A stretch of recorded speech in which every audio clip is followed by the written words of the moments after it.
మిత్రులారా, ఈనాడు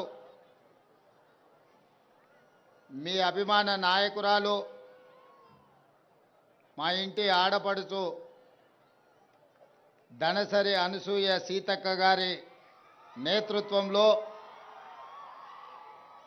ములుగు జిల్లా ఏర్పాటు ప్రక్రియనే కాదు, ఆ జిల్లా కలెక్టరేట్ కార్యాలయ ప్రారంభోత్సవ కార్యక్రమానికి నాతో పాటు ముఖ్య అతిథులుగా జిల్లా ఇన్ఛార్జ్ మంత్రివర్యులు పొంగులేటి శ్రీనివాసరెడ్డి గారిని, శాసనమండలి సభ్యులు, పిసిసి అధ్యక్షులు మిత్రులు మహేష్ కుమార్ గౌడ్ గారిని, మరో సహచర మంత్రివర్గ సభ్యులు అడ్లూరి లక్ష్మణ్ గారిని, స్థానిక పార్లమెంట్ సభ్యులు బలరాం నాయక్ గారిని, శాసనసభ విప్ డాక్టర్ రామచందర్ నాయక్ గారిని, మందుల సామెల్ గారిని, రాజ్యసభ సభ్యులు సోదరులు వేం నరేందర్ రెడ్డి గారిని, ఇతర ముఖ్యమైన నాయకులను, జిల్లా కలెక్టరు, అదేవిధంగా వారి సిబ్బంది, జిల్లా ఎస్పీ గారు, వారి పోలీసు సిబ్బందితో పాటు ప్రాణ సమానులైన ములుగు జిల్లా మా సోదరులందరూ ఇక్కడికి వేలాదిగా తరలి వచ్చి ఈరోజు ఈ కార్యక్రమంలో పాల్గొన్నందుకు మీ అందరికీ మనస్ఫూర్తిగా ధన్యవాదాలు, కృతజ్ఞతలు తెలియజేస్తున్న మిత్రులారా, ఆనాడు పిసిసి అధ్యక్షుడిగా పాదయాత్ర మొదలు పెట్టాలి, ప్రజల సమస్యలు తెలుసుకోవాలి, సమస్యల్లో ఉన్న ప్రజలకు ఒక భరోసా విశ్వాసాన్ని కల్పించాలి, ఇందిరమ్మ రాజ్యం వస్తుంది, దళితులు గిరిజనులు ఆదివాసీలకు మేలు జరుగుతుంది అని పాదయాత్ర మొదలు పెట్టాలని ఆనాడు పార్టీ నిర్ణయించింది. వివిధ ప్రాంతాల ప్రతిపాదనలు వచ్చినాయి.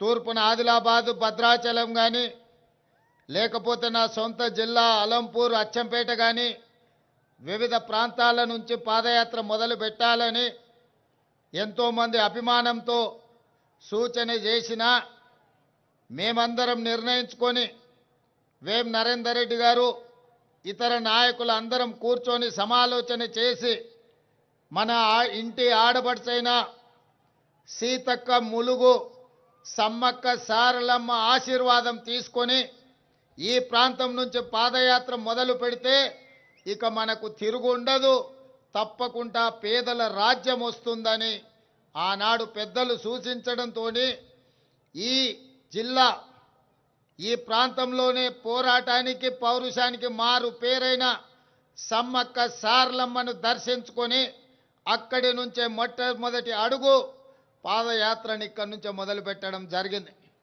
ఇక అక్కడి నుంచి వెనుదిరిగి చూడలేదు.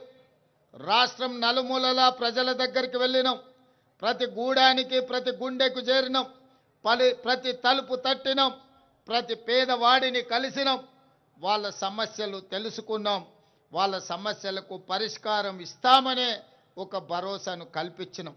ఆ భరోసాతో ఈనాడు తెలంగాణ రాష్ట్రంలో 4 కోట్ల మంది ప్రజలు ఆశీర్వదించి ప్రజాపాలన ఇందిరమ్మ పరిపాలనను ఈనాడు తెలంగాణ రాష్ట్రంలో ఏర్పాటు చేయడం జరిగింది. ఈ సందర్భంగా ఒక అంశాన్ని మీకు గుర్తు చేయదలుచుకున్నా. ఆనాడు సమ్మక్క సారలమ్మ మీ సమస్యల మీద కొట్లాడినరు. ఈ దండకారణ్యం ఈ అడవి ప్రాంతంలో అన్నలు మీ సమస్యల మీద కొట్లాడినరు. ఈనాడు మా అక్క మీకు నాయకురాలై మీ సమస్యల్ని పరిష్కరించే నాయకురాలుగా సీతక్క ఈరోజు ఆ అడవుల్లో నుంచే వచ్చి ఈరోజు రాష్ట్ర ప్రభుత్వంలో మంత్రిగా బాధ్యతలు చేపట్టి ఒకటొకటిగా మీ సమస్యల్ని పరిష్కరించుకుంటూ ముందుకు పోతున్నది. కోట్లాది మంది దక్షిణ కుంభమేళా స్థాయిలో సమ్మక్క సారలమ్మ జాతర నిర్వహించుకుంటుంటే ఒక అనాథ దేవాలయంగా, లేకపోతే అడవి దేవాలయంగా, ప్రకృతి వనాలతో ఉన్న దేవాలయ దేవతలని ఆనాటి ప్రభుత్వాలు తెలంగాణ రాష్ట్రంలో నిర్లక్ష్యం చేసినాయి. అందుకే ఆనాడు పాదయాత్ర సందర్భంగా ప్రభుత్వం వచ్చిన తర్వాత ప్రపంచాన్ని ఆకర్షించే విధంగా సమ్మక్క సారలమ్మ దేవాలయాన్ని, ప్రకృతి దేవాలయాన్ని, వన దేవతలను పూజించుకునే విధంగా ఏర్పాటు చేస్తామన్నాం. ఈనాడు నాకు సంపూర్ణమైన విశ్వాసం, నమ్మకం కలిగింది. ఈరోజు పర్యటన ద్వారా మా మిత్రుడు పొంగులేటి శ్రీనివాసరెడ్డి గారు, సీతక్క అహర్నిశలు కృషి చేసి మా అడ్లూరి లక్ష్మణ్ గారి సహకారంతో అద్భుతమైన దేవాలయాన్ని, ఒక రామప్ప దేవాలయం, ఒక 1000 స్తంభాల గుడితో పోటీ పడే విధంగా ఈనాడు సమ్మక్క సారలమ్మ దేవాలయాన్ని పూర్తి చేసుకున్నారు. మనస్ఫూర్తిగా వారికి నేను అభినందనలు తెలియజేస్తున్నా. మిత్రులారా, ఈరోజు ఈ ప్రభుత్వంలో మీరు చూడండి, రైతుల విషయంలో కావచ్చు, మాడపడుచుల విషయంలో కావచ్చు, నిరుద్యోగ విద్యార్థుల నిరుద్యోగ యువకులు విద్యార్థుల విషయంలో కావచ్చు, ఈ ప్రభుత్వం ఒక పక్కా ప్రణాళికతో ముందుకు వెళ్తుంది. ఈ ప్రాంతాలను అభివృద్ధి చేయాలని, మీకు నీళ్లు గోదావరి పక్కన పోతున్నా ములుగు ప్రాంతానికి నీళ్లు లేవంటే సాగునీటి ప్రాజెక్టుల నిధులు ఇవ్వడమే కాకుండా కేవలం జీవోలలో కలెక్టరేట్ ప్రకటించి కార్యాలయాన్ని నిర్మించకపోతే ఈనాడు ఒక అద్భుతమైన కార్యాలయాన్ని ఇక్కడ నిర్మించుకున్నాం.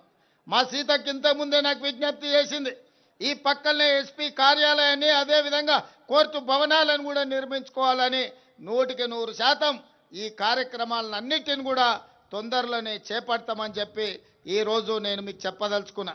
అదేవిధంగా మిత్రులు శ్రీనివాసరెడ్డి గారు, మా సీతక్క ఏదో దేవాలయం మల్లూరు నరసింహస్వామి దేవాలయానికి కూడా మీరు నిధులు మంజూరు చేయాలన్నారు.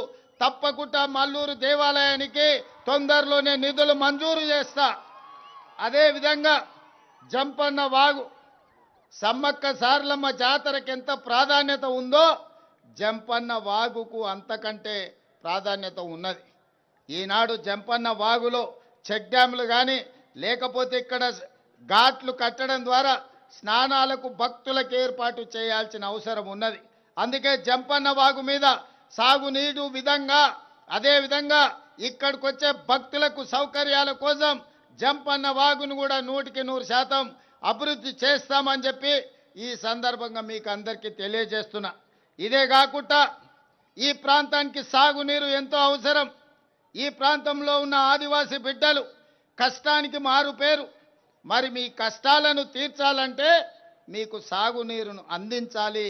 మీ సాగునీటికి సంబంధించిన ప్రాజెక్టులు తొందరలోనే శ్రీనివాసరెడ్డి గారికి నేను ఆదేశాలు ఇస్తున్నా. ప్రత్యేక సమీక్ష చేసి ఈ ప్రాంత అభివృద్ధి కోసం ఏమేమి నిధులు కావాలనో, సమ్మక్క సారలమ్మ దేవాలయ చుట్టుపక్కల పర్యాటక క్షేత్రంగా ఏ విధంగా అభివృద్ధి చేయాలనో, ఈ ములుగు జిల్లాలో సాగునీటి ప్రాజెక్టులకు ఏ విధంగా నిధులు మంజూరు చేయాలనో, అదేవిధంగా యంగ్ ఇండియా ఇంటిగ్రేటెడ్ రెసిడెన్షియల్ స్కూలే కాదు, అడ్వాన్స్డ్ టెక్నాలజీ సెంటర్లే కాదు, భవిష్యత్తులో ఇంకా సాంకేతిక పరమైన విద్యను నేర్పడానికి ఈ ప్రాంత నిరుద్యోగ యువకుల కోసము ఏమి కావాలన్నా నిధులు మంజూరు చేద్దాం. ఈ ప్రాంతంలోనే గిరిజన యూనివర్సిటీ కూడా మీకు అందుబాటులోకి వచ్చింది. నా విజ్ఞప్తి ఒకటే, మా నిరుద్యోగ యువకులకు, మా విద్యార్థులకు నర్సరీ నుంచి 12th క్లాస్ వరకు ఎడ్యుకేషన్, 12th క్లాస్ తర్వాత స్కిల్స్, విద్యతో పాటు సాంకేతిక నైపుణ్యం ఉన్నప్పుడే ప్రపంచంతో పోటీపడి మీరు రాణించగలుగుతారు. కేవలం విద్య ఒక్కటే ఉద్యోగ ఉపాధిలను అందించదు. అందుకే ఈనాడు చదువుకుంటున్న విద్యార్థులకు నా విజ్ఞప్తి, నా సూచన ఒక్కటే, మీ సోదరుడిగా మీరు రేవంత్ అన్నగా నర్సరీ నుంచి 12th క్లాస్ వరకు బెస్ట్ క్వాలిటీ ఎడ్యుకేషన్ నేర్చుకోండి, లాంగ్వేజెస్ నేర్చుకోండి, ఇంగ్లీష్ నేర్చుకోండి, జర్మనీ లాంగ్వేజ్ నేర్చుకోండి, జపనీస్ లాంగ్వేజ్ నేర్చుకోండి. 12th తర్వాత సాంకేతిక నైపుణ్యాన్ని అందించే అడ్వాన్స్డ్ టెక్నాలజీ సెంటర్లలో చేరండి, పాలిటెక్నిక్ కాలేజీల్లో చేరండి, స్కిల్స్ యూనివర్సిటీలో చేరండి. ప్రపంచమే మీకు ఎర్ర తివాచి వేసి స్వాగతం పలుకుతుంది. ప్రపంచం నలుమూలల మీకు ఉద్యోగ ఉపాధి అవకాశాలు వస్తాయి. అందుకే మీ ఫోకస్ మార్చండి. అమెరికాతో పాటు జర్మనీ, జపాన్, సౌత్ కొరియా లాంటి దేశాలలో ఈరోజు మనకు లక్షలాది ఉద్యోగ ఉపాధి అవకాశాలు ఉన్నాయి. దానికోసం సంసిద్ధులు కండి.